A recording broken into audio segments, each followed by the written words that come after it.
avant de plonger dans cette histoire incroyable, pensez à vous abonner à la chaîne et à activer la cloche. Ici, chaque récit a quelque chose à dire, et vous ne voudrez pas en manquer un seul. Le soleil déclinait doucement sur la petite ville de Millbrook, baignant le parc central d'une lumière dorée et chaleureuse. Des familles s'y promenaient, des enfants riaient, des joggeurs traçaient leur parcours familier. Le calme régnait, presque sacré, au cœur de cette communauté où chacun se connaissait ou du moins pensait se connaître. Suzanne Reynolds, une femme d'une cinquantaine d'années, élégante et très impliquée dans les activités locales, marchait d'un pas rapide sur le sentier bordé d'arbres. Elle tenait son téléphone dans une main, préoccupée par l'organisation de la prochaine réunion du comité scolaire.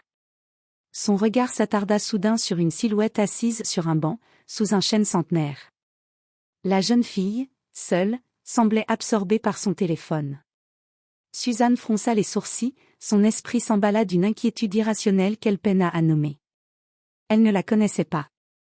Elle ne la voyait jamais à l'école où ses propres enfants étaient inscrits. Et pourtant, elle ressentit ce pincement de peur qu'on ne peut ignorer. Sans réfléchir plus longtemps, Suzanne prit une décision, elle décrocha son téléphone et composa le numéro de la police. « Bonjour, je voudrais signaler une personne. » Sa voix était ferme, teintée d'une urgence qu'elle justifiait à ses yeux par le besoin de protéger sa communauté. Elle n'avait aucune idée que cette simple action allait déclencher une tempête bien plus grande que tout ce qu'elle pouvait imaginer. Elle ignorait que la jeune fille qu'elle venait de dénoncer, c'était Maya Johnson, la fille de Linda Johnson, la mère respectée de Millbrook, une femme connue pour son intégrité et son combat pour l'égalité. Dans l'ombre des arbres, Maya leva les yeux vers le ciel, inconsciente que cet appel allait bouleverser leur vie à jamais. Suzanne Reynolds avançait sur le sentier du parc, son esprit encore troublé par la silhouette qu'elle avait vue. Chaque pas lui semblait plus rapide, comme si son cœur voulait devancer sa raison.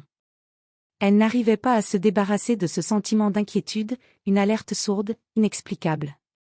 Pourtant, tout dans ce parc semblait paisible. Alors qu'elle s'approchait, elle jeta un coup d'œil à la jeune fille sur le banc. Maya Johnson, une adolescente d'environ 16 ans, était assise en tailleur, absorbée par son téléphone. Ses vêtements étaient simples, un sweat à capuche gris et un jean délavé, rien qui puisse justifier l'inquiétude de Suzanne. Mais la couleur de sa peau noire réveillait en Suzanne une méfiance irrationnelle qu'elle n'avait jamais voulu reconnaître. Sa respiration s'accéléra.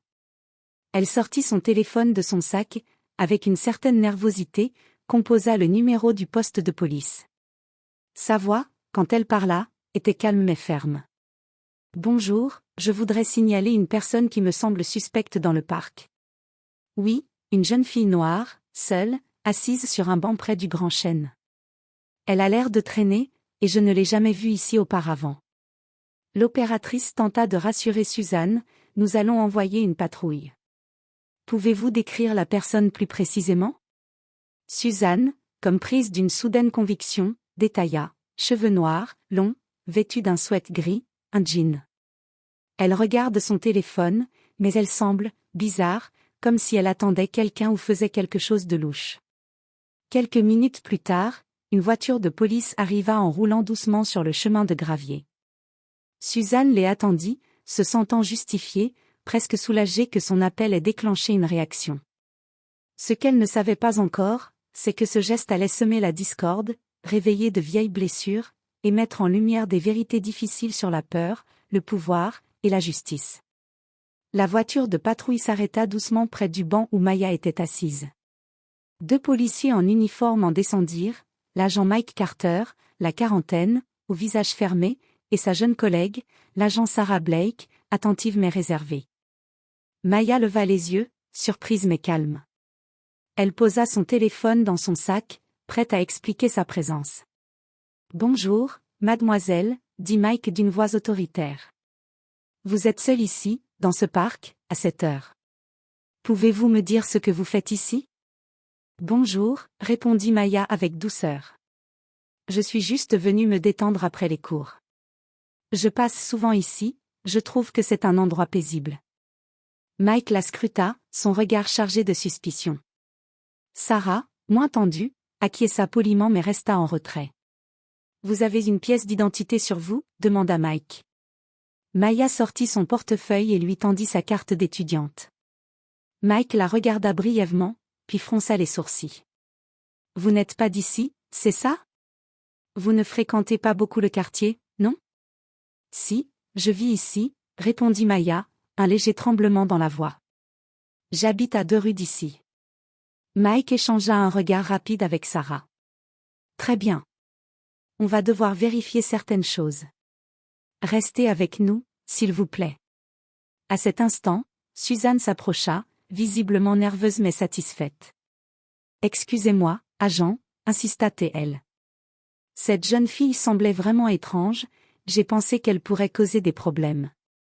Sarah détourna les yeux, mal à l'aise, tandis que Mike répondit sèchement. Merci pour votre appel, madame. On s'occupe de la situation. Maya, malgré sa peur grandissante, garda son calme. Elle savait qu'elle n'avait rien à se reprocher. Mais la méfiance dans les yeux des policiers et le poids du regard des passants commençaient à peser lourd. Un petit groupe de promeneurs s'était arrêté à distance, certains prenant discrètement des vidéos avec leur téléphone. Mike Carter s'avança vers Maya, les mains posées fermement sur ses hanches.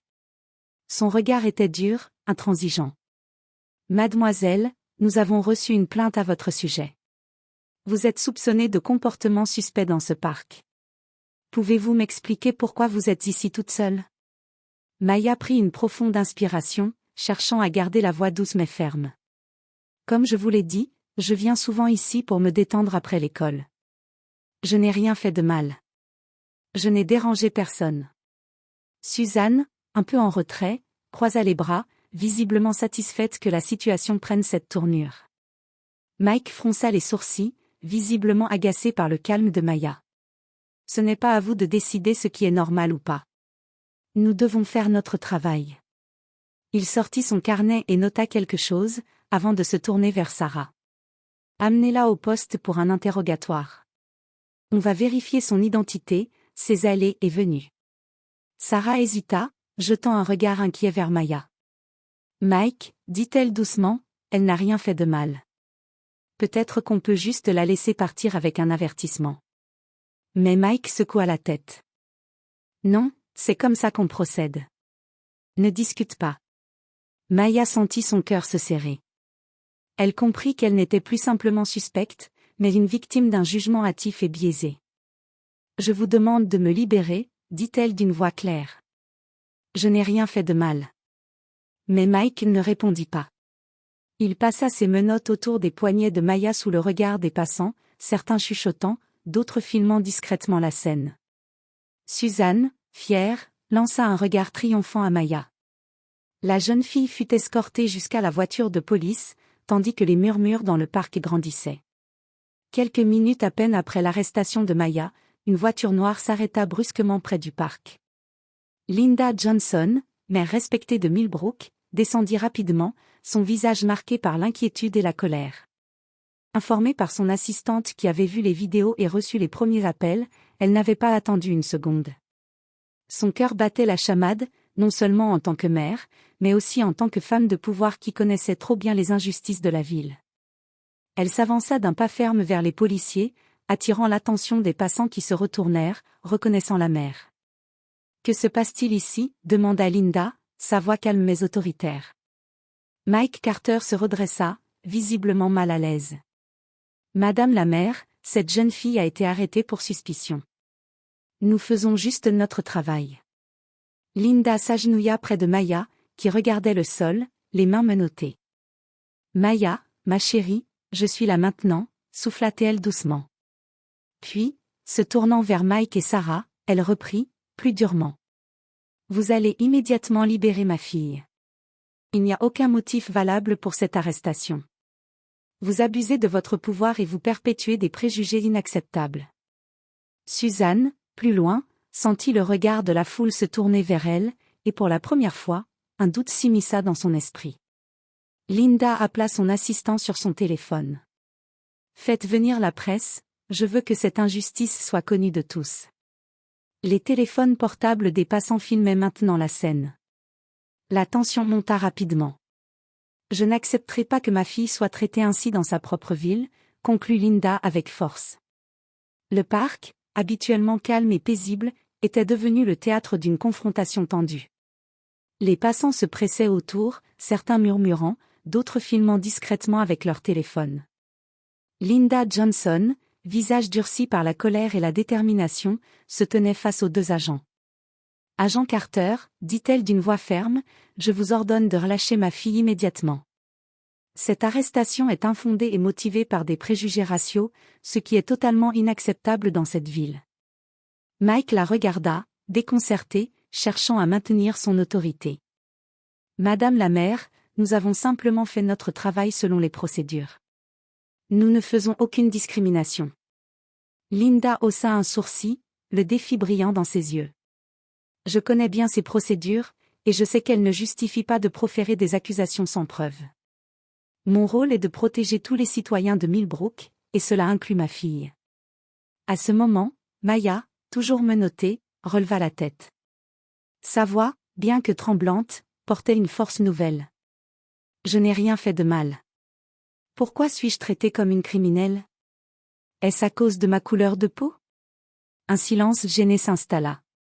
Suzanne, qui se tenait un peu à l'écart, sentit une boule dans sa gorge.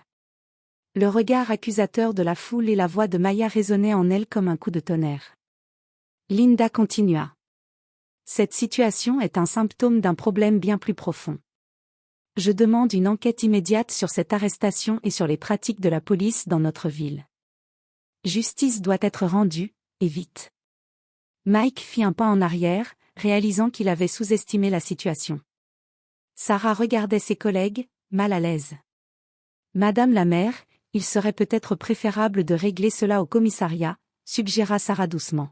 « Non, » répondit Linda d'un ton ferme.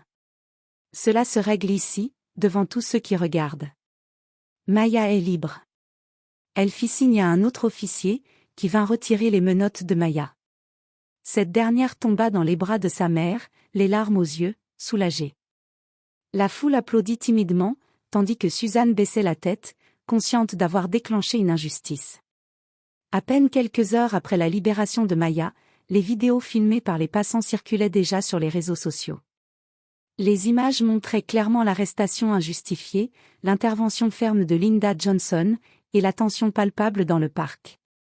En quelques heures, la petite ville de Millbrook était au centre d'un débat national.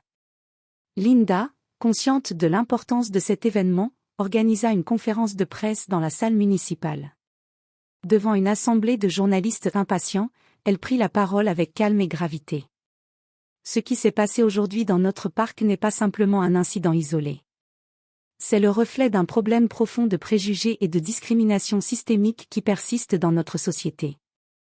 En tant que mère, mais surtout en tant que mère, je ne peux pas rester silencieuse face à cette injustice.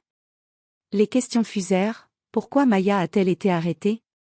Quelle réponse la police va-t-elle apporter? Que compte faire la mairie? Linda répondit sans détour. Une enquête interne sera lancée immédiatement pour examiner les actions des agents impliqués. Je m'engage personnellement à ce que justice soit faite. Cette ville doit devenir un exemple de tolérance et d'égalité, et non un lieu où la peur et les préjugés dominent. Pendant ce temps, Suzanne Reynolds, submergée par les critiques sur les réseaux sociaux, reçut des messages virulents. Beaucoup la tenaient responsable d'avoir déclenché une injustice raciale, et elle sentit son monde basculer.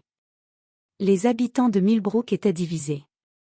Certains soutenaient Linda, applaudissant son courage, tandis que d'autres défendaient Suzanne, convaincus qu'elle avait agi par peur, mais sans malveillance. Dans les quartiers, les conversations s'enflammaient. Des groupes communautaires organisèrent des réunions pour discuter de ce que signifiait réellement cette affaire, et comment faire avancer la ville vers plus d'équité. Linda, dans son bureau, regarda une dernière fois les images sur son écran. Elle savait que ce n'était que le début d'un combat difficile, mais nécessaire. Pour Maya, pour tous les jeunes de cette ville, pensa-t-elle. Nous ne reculerons pas. Les jours qui suivirent l'incident, la petite ville de Millbrook ne fut plus jamais la même. Partout, les débats fusaient, animés et passionnés. Dans les cafés, les parcs, les écoles, les habitants discutaient à voix haute ou en chuchotant, divisés entre ceux qui soutenaient Suzanne Reynolds et ceux qui saluaient le courage de Linda Johnson. Les partisans de Suzanne évoquaient la peur, l'instinct de protection, et insistaient sur le fait qu'elle n'avait fait que signaler une situation qui lui semblait suspecte. Ce n'est pas du racisme, c'est de la prudence, répétait-il. De l'autre côté, les défenseurs de Maya et de Linda dénonçaient un racisme systémique, une peur irrationnelle basée sur la couleur de peau, et une injustice qui n'était que la partie visible d'un problème beaucoup plus profond. Des manifestations pacifiques furent organisées, rassemblant des centaines de personnes dans les rues. Les slogans réclamaient justice, respect et égalité. Des groupes communautaires proposaient des ateliers de sensibilisation sur le racisme et la diversité. Dans les médias locaux, des débats étaient diffusés en direct, avec des invités aux opinions opposées. Certains politiciens locaux prenaient position, tandis que d'autres préféraient garder le silence, craignant de s'aliéner une partie de leurs électeurs. Linda Johnson, au cœur de la tempête, multipliait les rencontres avec les leaders communautaires, les forces de l'ordre, et les représentants de la ville. Sa volonté était claire, transformer cette crise en un moteur de changement durable. Un soir, lors d'une réunion publique organisée dans la salle des fêtes municipales, Linda prit la parole devant une foule attentive, parfois agitée. Nous ne pouvons pas ignorer ce qui s'est passé. Ce n'est pas seulement une affaire de police ou une dispute entre voisins. C'est un appel à réfléchir sur nos peurs, nos préjugés, et notre responsabilité collective. Je veux que Millbrook devienne une ville où chacun se sent en sécurité, respecté et valorisé, peu importe sa couleur, son origine ou son histoire. Les applaudissements fusèrent, mêlés à quelques murmures d'incompréhension. Suzanne, présente dans la salle, sentit son regard croiser celui de Linda. Un mélange complexe d'émotions l'envahit, honte, regret, mais aussi une ouverture vers un possible dialogue. Peu après les manifestations et la réunion publique, le conseil municipal de Millbrook lança officiellement une enquête interne sur l'arrestation de Maya Johnson. Une commission indépendante fut nommée pour examiner les faits, les procédures policières et les circonstances de l'appel de Suzanne Reynolds. Le chef de la commission, le juge retraité Marcus, connu pour son impartialité, commença par interroger les agents Mike Carter et Sarah Blake. Les deux policiers se montrèrent sur la défensive, affirmant avoir suivi les protocoles habituels. Mike insista sur le fait qu'ils avaient agi, en se basant sur une suspicion légitime. Parallèlement, les enquêteurs contactèrent Suzanne Reynolds. Lors de son audition, Suzanne admit qu'elle ne connaissait pas Maya personnellement et que son jugement avait été fortement influencé par ses peurs. « Je reconnais que j'aurais peut-être dû réfléchir davantage avant d'appeler la police », confia-t-elle. Mais j'avais peur pour ma famille et ma communauté. En fouillant les archives, la commission découvrit que Suzanne avait déjà fait plusieurs appels similaires par le passé, signalant des personnes noires ou issues de minorités sans raison valable. Ces appels n'avaient jamais débouché sur des arrestations, mais révélaient un schéma préoccupant. Les membres de la commission rédigèrent un rapport préliminaire soulignant que l'arrestation de Maya était non seulement infondée, mais aussi symptomatique d'un biais raciste, qu'il fallait corriger au sein du service de police. De leur côté, les policiers furent invités à suivre des formations obligatoires sur la lutte contre les préjugés et les discriminations. Le rapport fut rendu public, suscitant un mélange de soulagement et de colère dans la communauté. Certains reconnaissaient la nécessité de changement, d'autres critiquaient ce qu'ils percevaient comme une mise au pilori injuste des forces de l'ordre. Linda Johnson, à la lecture du rapport, déclara : « Ce n'est que le début d'un travail long et difficile, mais nécessaire. La justice ne se limite pas à punir, elle consiste aussi à apprendre et à progresser ensemble. » Quelques semaines après la publication du rapport d'enquête, Millbrook fut le théâtre d'une réunion publique très attendue. Organisée dans la grande salle municipale, elle rassemblait des habitants de tous horizons, des représentants de la police, des élus locaux, et bien sûr, Linda Johnson et sa fille Maya. La salle était comble, l'atmosphère électrique. Les caméras des médias locaux et nationaux braquaient leurs projecteurs sur l'événement, transformant la petite ville en un microcosme du débat national sur le racisme et la justice. Linda ouvrit la séance, sa voix claire résonnant dans la salle. Cette réunion n'est pas un simple débat. C'est une étape essentielle pour que notre communauté puisse s'écouter, se comprendre et avancer ensemble. Puis, Suzanne Reynolds fut invitée à prendre la parole. Visiblement nerveuse, elle monta sur l'estrade. Je tiens à m'excuser sincèrement auprès de Maya, de sa famille, et de toute la communauté. Je reconnais que mon appel a été motivé par mes peurs et mes préjugés, et j'en prends l'entière responsabilité. Un murmure parcourut la salle, mêlant surprise et respect pour son courage. Maya, quant à elle, s'exprima avec une maturité impressionnante. Cet incident m'a fait sentir invisible et jugée à cause de ma peau.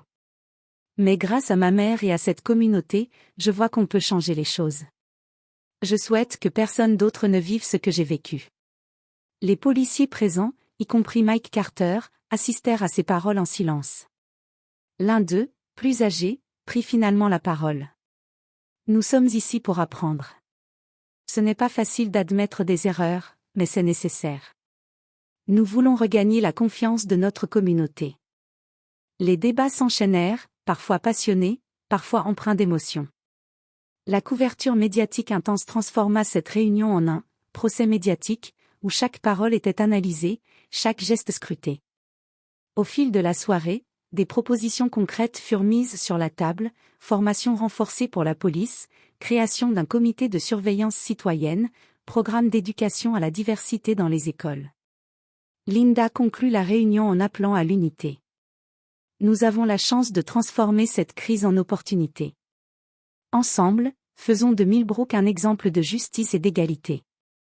Les semaines qui suivirent la réunion publique furent marquées par une atmosphère de changement palpable au sein de la police de Millbrook. Sous la pression citoyenne et médiatique, les autorités locales annoncèrent plusieurs mesures disciplinaires et de formation pour les agents impliqués. Mike Carter, au centre de la controverse, fut suspendu temporairement pendant que son comportement faisait l'objet d'un examen approfondi. Il affichait une posture défensive, peinant à reconnaître pleinement les torts qui lui étaient reprochés. Son silence dans les médias contrastait avec l'évolution plus positive de certains de ses collègues.